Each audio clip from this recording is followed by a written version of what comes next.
Hola, bienvenidos a esta clase. Vamos a ver ahora el tema sistemas planos. En esta presentación, que consiste en analizar los sistemas planos, vamos a ver un conjunto de conceptos que pueden clasificarse en general en dos grupos. En el primero, orientado al análisis cinemático, el análisis de estabilidad de la estructura, ya sea de una chapa o de un conjunto de chapas, y en la segunda parte vamos a ver cómo obtener las reacciones de vínculo que se producen en los vínculos que se agregan a la chapa para estabilizarla. Bien, para el análisis cinemático comencemos analizando los grados de libertad que tiene un cuerpo rígido en el espacio.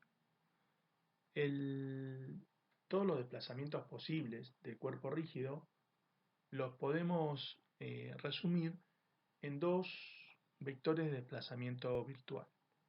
Uno que tendrá las componentes de desplazamiento propiamente dichas.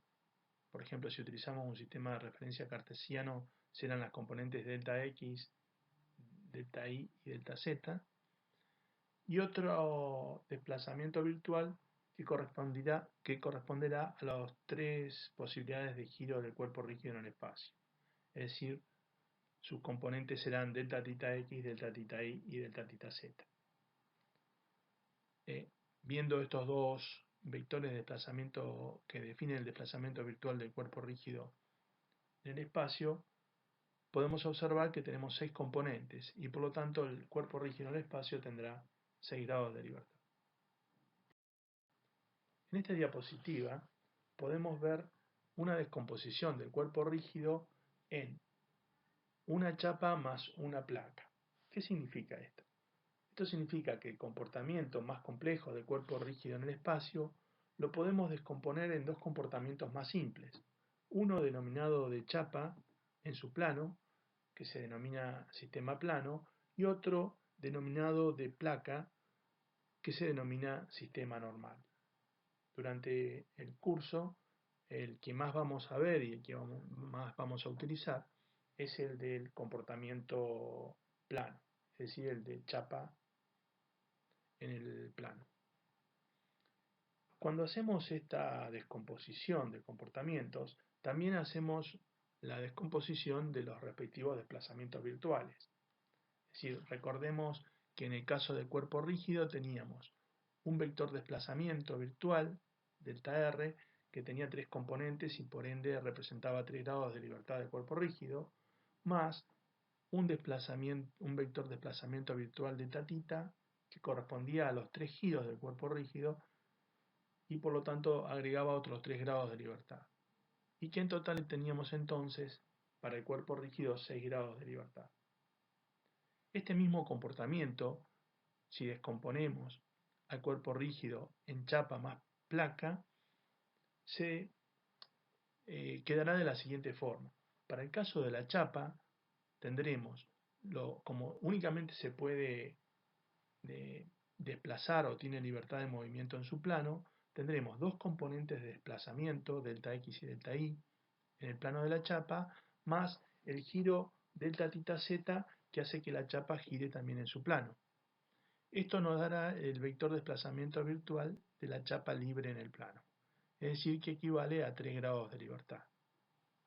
Por otra parte, en el caso de la placa, tendremos que la placa tendrá como posibilidad de movimiento dos giros, dos componentes de giro, delta tita x y delta tita y, que harán que la placa gire moviéndose en la dirección normal a la misma, es decir, tendrá un comportamiento de desplazamiento normal a la placa, más un desplazamiento perpendicular a la placa que también será un movimiento normal a la placa.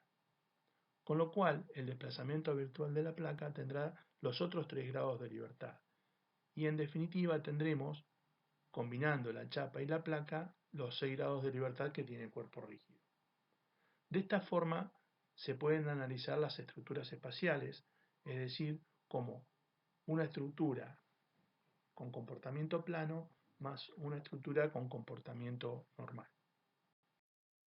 Bien, aquí tenemos el caso de sistemas planos, es decir, vamos a analizar los grados de libertad de la chapa en su plano y como si recordamos de lo que dijimos en la diapositiva anterior, una chapa en su plano tiene tres componentes de desplazamiento virtual cuando está libre y por lo tanto tiene tres grados de libertad, que son los desplazamientos delta x y delta y más el giro delta tita z. Es decir, elegimos el plano XY como plano de referencia para analizar el comportamiento de la chapa en el plano. Bien, comencemos entonces con el análisis de vinculación de una chapa. En el primer caso, el dibujo de la izquierda, podemos ver que la chapa está libre en el plano. En ese caso, tendremos un desplazamiento virtual que tiene tres componentes, como ya hemos visto. Dos componentes de desplazamiento y una de giro. Con lo cual, la chapa tendrá 3 grados de libertad. Esto significa que será inestable, ya que para que la chapa sea estable no debe tener grados de libertad. Si el grado de libertad debe ser 0. En el segundo caso, vinculamos a la chapa con una biela. Recordemos que la biela es una condición de vínculo de primera especie, con lo cual le quitaremos un grado de libertad cuando le apliquemos la biela a la chapa. En este caso, el desplazamiento virtual tendrá dos componentes. Una componente de desplazamiento normal a la biela, ya que en la dirección de la biela no tendrá desplazamiento virtual porque la biela es una barra rígida. Y además tendremos la componente de giro. En este caso tendremos en definitiva 2 grados de libertad, que también sigue siendo mayor que 0 y por lo tanto sigue siendo inestable. Luego, en el tercer caso, aplicamos una nueva biela. Ahora tenemos dos bielas concurrentes a un punto, en este caso el punto P, que en conjunto le quitan 2 grados de libertad. Con lo cual, la chapa vinculada de esta manera, lo único que podrá hacer es girar en el punto P. Es decir, tendrá una sola componente de desplazamiento virtual y por ende un grado de libertad. Pero sigue siendo inestable. Continuando con el análisis de vinculación de la chapa, tenemos ahora un caso similar al anterior. Es decir, lo vinculamos a la chapa con dos bielas, pero vemos que físicamente las bielas no concurren a un punto. Sin embargo, la prolongación de las mismas sí concurren a un punto que denominamos P. Este caso sería equivalente al anterior, ya que la única posibilidad de movimiento de la chapa en estas condiciones sería un giro en torno al punto P. Es decir, el desplazamiento virtual de la chapa en este caso tiene una sola componente que es el giro tita z, delta tita z. Es decir, estamos en la misma situación que en el caso anterior. Por supuesto, tenemos un grado de libertad y por lo tanto la chapa será inestable. En todos estos casos, la vinculación resulta insuficiente. Vemos ahora la situación de la figura central. Aquí agregamos una tercera biela, pero con la particularidad de que la prolongación de las tres bielas concurren a un punto P. Es decir, la biela que agregamos no restringe la posibilidad de giro de la chapa, con lo cual este tipo de vinculación se denomina superflua. Es decir, tenemos una vinculación, tres bielas concurrentes, con lo cual seguimos teniendo un grado de libertad y la chapa sigue siendo inestable. La vinculación se denomina aparente y la biela que agregamos se denomina superflua. Es decir, la biela que agregamos no restringe ningún grado de libertad adicional. Esto es muy importante porque en las estructuras podría dar lugar a un error, ya que pensaríamos que porque vinculamos con tres bielas a la chapa, pero si la vinculación es aparente, no podríamos lograr el objetivo deseado, que es estabilizar la chapa. Por último, vemos una vinculación de tres bielas que no concurren a un punto. Aquí sí la vinculación permite la estabilización de la chapa, es decir, eliminamos los 3 grados de libertad ya que no dejamos ni desplazarla ni girar. es decir, la chapa en estas condiciones es estable y la vinculación se denomina estricta. En consecuencia, las tres bielas que vinculan a la chapa son estrictas. Seguimos viendo aquí más casos de vinculación. En la figura de la izquierda vemos a la chapa vinculada con dos bielas paralelas. Aquí lo que hacemos es permitir que la chapa solamente pueda desplazarse en la dirección normal a la biela. Ya no podrá girar ni en el punto P1 ni en el punto P2, ya que la segunda biela se lo impediría. En consecuencia, la componente de desplazamiento virtual de esta vinculación es una sola, el delta n que habíamos mencionado. En este caso, obviamente, la chapa sigue teniendo un grado de libertad y será inestable. Pero, como vemos, es un tipo de vinculación diferente. También puede considerarse un desplazamiento normal a las bielas como una rotación de la chapa en torno a un punto impropio, es decir, que se encontraría en el infinito. Sin embargo, esta es una consideración puramente matemática. En el segundo caso, vemos un tipo de vinculación aparente similar al que vimos en sistemas concurrentes, es decir, con dos bielas colineales. Al tener dos bielas colineales, vemos que la chapa puede seguir teniendo un desplazamiento normal a ambas bielas y también puede girar en el punto P1 o bien en el punto P2. Es decir, eliminamos un solo grado de libertad a pesar de tener dos bielas. Por supuesto, la chapa es inestable en estas condiciones y la vinculación se denomina insuficiente por no alcanzar las tres bielas y aparente por que las bielas están dispuestas en forma colineal. En la tercera figura vemos que vinculamos a la chapa con tres bielas paralelas.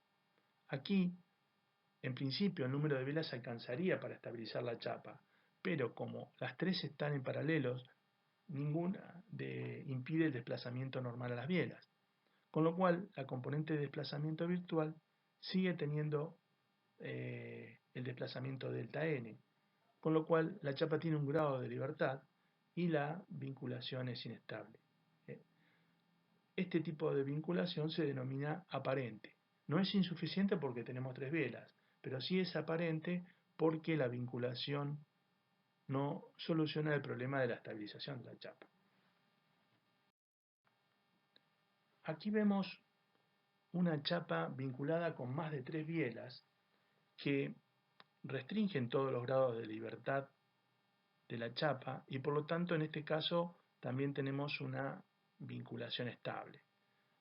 Es decir, pero como sobran bielas, tenemos más de las necesarias, este tipo de vinculación se denomina superflua. Es decir, podríamos quitar alguna de las bielas y la chapa continuaría siendo estable.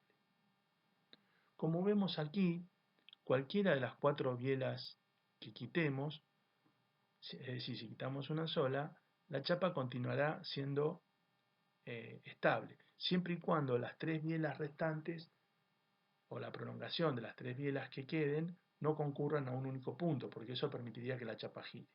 Si no se da ese caso, cualquiera de las cuatro bielas sería superfluo.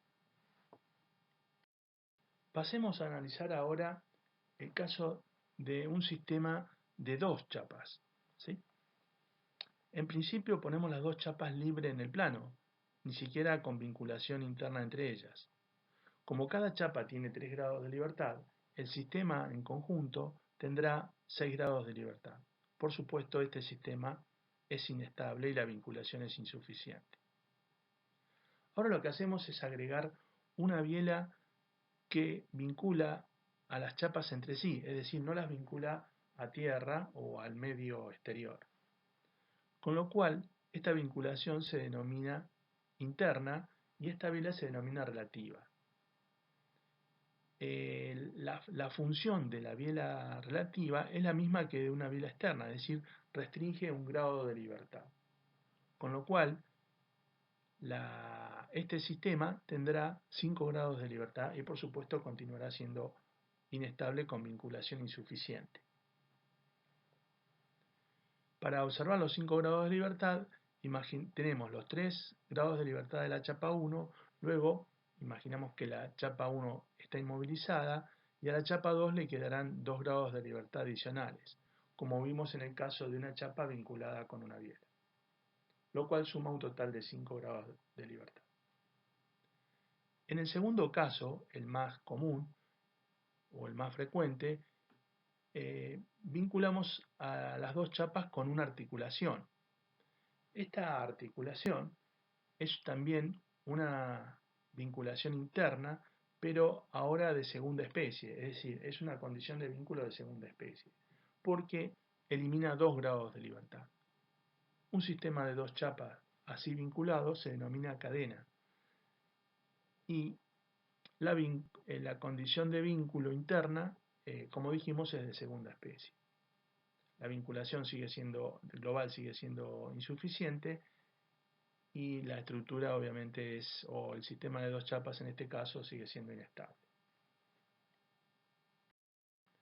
Aquí podemos apreciar a la izquierda una vinculación relativa con dos bielas paralelas, que desde el punto de vista de la estabilidad es similar al caso de la articulación, es decir, tenemos dos condiciones de vínculo de primera especie internas que hacen que el sistema en total, al sistema total le queden 4 grados de libertad. Continuamos, por supuesto, con un sistema inestable. Otra forma de vincularlo con dos bielas relativas es hacer que las mismas no sean paralelas. En ese caso, la prolongación de las bielas concurrirán a un punto P y es como si las dos chapas estuvieran articuladas en ese punto. Es decir, si dejamos fija la chapa 1, la chapa 2 podrá girar en torno al punto P. En este caso tenemos la misma cantidad de grados de libertad. Nos quedará la misma cantidad de grados de libertad, es decir, 4. Y el sistema es, por supuesto, inestable con vinculación insuficiente. Aquí tenemos también un caso a la izquierda, un caso de vinculación aparente. En primer lugar, la chapa 1 está vinculada en forma estable, es decir, con 3 bielas no concurrentes, con lo cual la articulación no podrá desplazarse. Sin embargo, la chapa 2 tiene una biela, está vinculada con una biela cuya prolongación pasa por la articulación. Esto hace que la chapa 2 no esté impedida del desplazamiento normal que se indica. Es decir, tendremos un desplazamiento virtual con una componente y por lo tanto el sistema así vinculado tendrá un grado de libertad, a pesar de tener las 4 bielas que necesitaría. Es decir, tenemos inestabilidad por vinculación aparente. Por el contrario, en el segundo caso, hacemos que vinculamos a la segunda chapa con una biela cuya prolongación no pase por la articulación. Aquí sí lograremos que el sistema de dos chapas ya no tenga posibilidad de movimiento, es decir, no tenemos desplazamiento virtual y por ende no tenemos grados de libertad, con lo cual este sistema es estable y la vinculación es estricta. Bien, hemos visto que una cadena de dos chapas con la vinculación interna tiene 4 grados de libertad. Podríamos seguir agregando chapas con nuevas articulaciones relativas. Esto nos llevaría a cadenas de 2, 3, 4, n chapas. Lo que muestra la figura son los distintos casos que se podrían dar, los primeros por lo menos, y la forma de calcular los grados de libertad del sistema. En el caso de tener una cadena abierta con n chapa, la expresión nos muestra que la cantidad de grados de libertad que tendrá ese sistema será igual al número de chapas que lo conforman más 2. Y la cantidad de condiciones de vínculo será igual a 2 veces el número de chapa menos 1. En el segundo caso, vemos que las cadenas se pueden cerrar. En este caso tendremos cadenas cerradas de n chapas y también contamos con las expresiones que nos permiten calcular los grados de libertad del sistema y las condiciones de vínculo. Vemos que un sistema de 3 chapas, es decir, en cadena cerrada, vuelven a formar una nueva chapa, ya que si aplicamos la expresión de grados de libertad, que es igual al número de chapas, vemos que en ese caso nos quedan 3 grados de libertad, y de la misma forma que tiene una chapa en el plano. Es decir, una cadena cerrada de 3 chapas es equivalente en su comportamiento cinemático a una única chapa. Los sistemas de chapas también se pueden vincular de diferente manera. Por ejemplo, aquí tenemos una disposición radial de las chapas en las figuras de arriba, en donde una articulación relativa vincula todas las chapas. También contamos en estos casos con las expresiones que nos permiten calcular los grados de libertad de dicho sistema y las condiciones de vínculo. Es interesante como ejercicio definir una cadena determinada de chapas, n chapas, y calcular sus grados de libertad para comprobar las expresiones. En las figuras de abajo vemos otra disposición que se denomina mixta, ya que es una combinación de la disposición en cadena abierta con la disposición radial. Bueno, pueden obtenerse todas las configuraciones que puedan imaginarse. Aquí hay dos solamente a título de ejemplo. Aquí vemos una disposición muy frecuente en la práctica, es decir, cadenas de chapas cerradas formando triángulos. Esto hace que se mantengan siempre 3 grados de libertad en todos los casos, como pueden apreciar, mientras que las condiciones de vínculo interna van cambiando con el número de chapas. Con lo cual, para estabilizar un sistema de este tipo, sería suficiente con agregar 3 bielas externas no concurrentes. El sistema de cadenas cerradas de chapas formando triángulos también a su vez se pueden combinar con el sistema de cadena abierta, es decir, formando una cadena mixta, como puede apreciarse en la figura. En este caso, la estructura mostrada tendrá 4 grados de libertad. En la figura que está debajo se puede ver que a través de la reducción, es decir, a un modelo equivalente, la estructura superior es equivalente a una cadena abierta de 2 chapas. Vemos aquí una clasificación de las condiciones de vínculo en una chapa, es decir, vinculación equivalente. Si vinculamos a una chapa con una biela, esta vinculación es equivalente a agregarle en el punto P un apoyo móvil o apoyo simple, es decir, consistiría en un apoyo que puede desplazarse en la dirección perpendicular al plano del apoyo. Es decir, permite el mismo desplazamiento que permite la biela. Este es un tipo de condición de vínculo equivalente al anterior, por lo tanto es también de primera especie y restringe un grado de libertad. Y es de uso más frecuente en la práctica que el de la biela. En el segundo caso vemos dos bielas concurrentes a un punto. Este tipo de vinculación puede reemplazarse por lo que se denomina un apoyo fijo, es decir, un vínculo que se le agrega a la chapa, que será en este caso de segunda especie, porque es equivalente a dos bielas concurrentes, y que lo que hace es impedir el desplazamiento del punto P, con lo cual una chapa vinculada de esta manera solo podrá girar en torno al punto P. Por último, si tenemos a la chapa vinculada con tres bielas no concurrentes, la vinculación será estricta y la chapa no podrá ni desplazarse ni girar. Tenemos un vínculo de tercera especie equivalente a la vinculación comentada, que se denomina empotramiento, que lo que hace es impedir el desplazamiento del punto de vinculación y también el giro. Con lo cual, este tipo de vinculación, es decir, el empotramiento, es una condición de vínculo de tercera especie, porque restringe 3 grados de libertad. Bueno, aquí vamos a ver un concepto muy importante, al menos para el tipo de estructuras que vamos a analizar en este curso, y que consiste en lo siguiente. Cuando tenemos un cuerpo rígido en el cual una dimensión es preponderante frente a las otras dos, dicho cuerpo se denomina barra, en este caso barra rígida.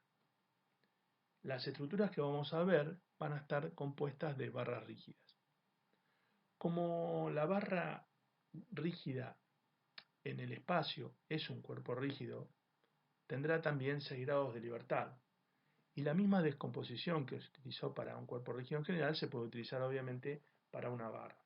Es decir, tendremos una barra con comportamiento plano más una barra con comportamiento normal que nos dará como resultante el comportamiento de la barra en el espacio.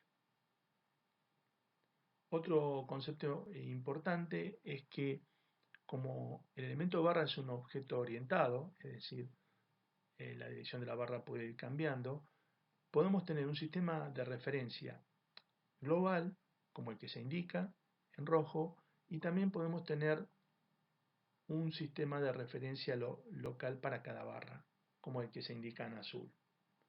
Si descomponemos el desplazamiento virtual, por ejemplo, en el comportamiento plano, en los ejes locales, tendremos que dicho desplazamiento virtual tendrá dos componentes de desplazamiento, uno en la dirección del eje de la barra y otro en la dirección normal a la barra, y una componente de giro en la dirección perpendicular a la barra. Obviamente el movimiento de la barra en este caso siempre será en el plano de la misma, en el plano en que se da el comportamiento cinemático. En el caso del comportamiento normal, por el contrario, tendremos un giro en el eje de la barra, una componente de giro en el eje de la barra y una componente de giro en la dirección perpendicular y un desplazamiento o componente de desplazamiento en la dirección perpendicular. Para aclarar este concepto, vamos a ver un ejemplo práctico. Aquí tenemos un conjunto de 3 barras que, como están sólidamente vinculadas entre sí, forman una sola chapa. Esta estructura es una estructura plana de barras y tendrá, por ser una sola chapa, 3 grados de libertad. En la figura de la derecha, la figura superior de la derecha, vinculamos a dicha chapa con 3 condiciones de vínculo.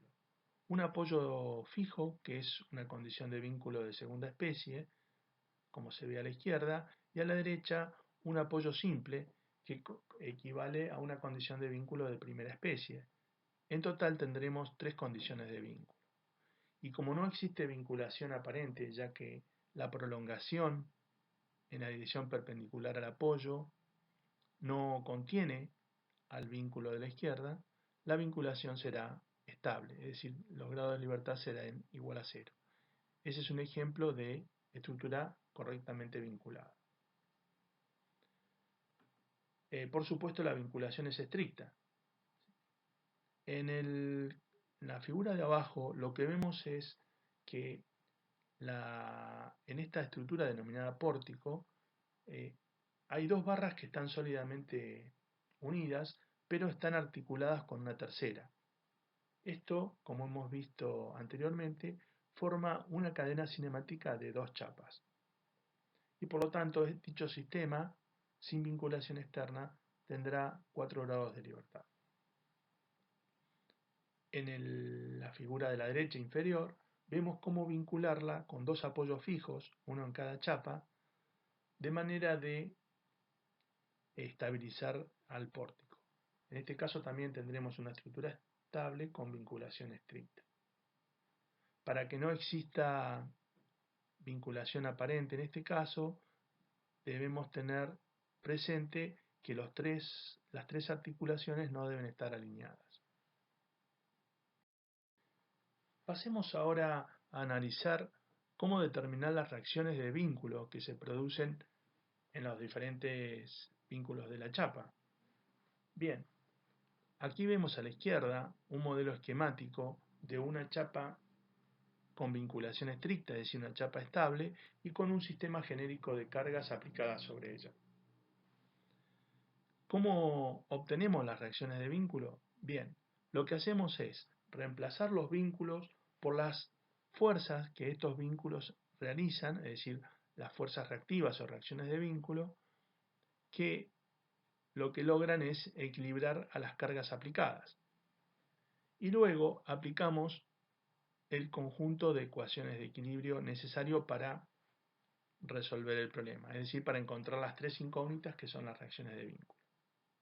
Recordemos que podemos aplicar una ecuación de equilibrio por cada grado de libertad que tiene la estructura. Cuando la estructura tiene vinculación estricta, tenemos la ventaja de que el número de grados de libertad que aparece en el diagrama de cuerpo libre, es decir, el número de ecuaciones que podemos plantear, coincide con el número de reacciones de vínculo. Es decir, tenemos un sistema con igual número de ecuaciones que de incógnitas. Esto hace que el sistema sea determinado y se pueda resolver. Esto es importante tenerlo en cuenta porque las estructuras de este tipo, es decir, con vinculación estricta, que también se denominan estructuras isostáticas, se pueden resolver únicamente utilizando ecuaciones de equilibrio. Lamentablemente esto no ocurre cuando las estructuras tienen más condiciones de vínculos de las necesarias, es decir, cuando estamos en estructuras hiperestáticas. En ese caso, el número de ecuaciones será inferior al número de incógnitas y entonces las ecuaciones de equilibrio serán insuficientes para resolver el problema. Pero la resolución de ese tipo de estructuras está en general fuera del alcance de este curso. Bien, aquí vamos a ver cómo resolver las reacciones de vínculo en un sistema, en una cadena abierta de dos chapas, que se encuentra vinculada en forma estricta, es decir, tenemos nuevamente una estructura isostática. El procedimiento en general es similar al que vimos para una sola chapa. Vamos a tener tantas ecuaciones de equilibrio como reacciones de vínculo porque la vinculación es estricta. Pero, ¿cuáles son las ecuaciones en este caso? Bueno, si observamos el diagrama de cuerpo libre, lo que podemos hacer es plantear tres ecuaciones de equilibrio globales, es decir, de toda la estructura, como si se tratara de una única chapa, sin tener en cuenta que está la articulación, y a eso agregarle una ecuación que se denomina de equilibrio relativa, que consiste en una ecuación de momento respecto de la articulación interna A1,2, o bien de la chapa S1, o bien de todas las fuerzas que actúan sobre la chapa S2. Es decir, se elige una o la otra. Y se agregan a las tres ecuaciones de equilibrio globales. Las tres ecuaciones de equilibrio globales frecuentemente son dos de proyección y una de momento. Si bien existen otras alternativas como tomar, por ejemplo, tres ecuaciones de momento respecto de tres puntos no alineados. Bien, eso es todo para esta presentación y los espero en la próxima.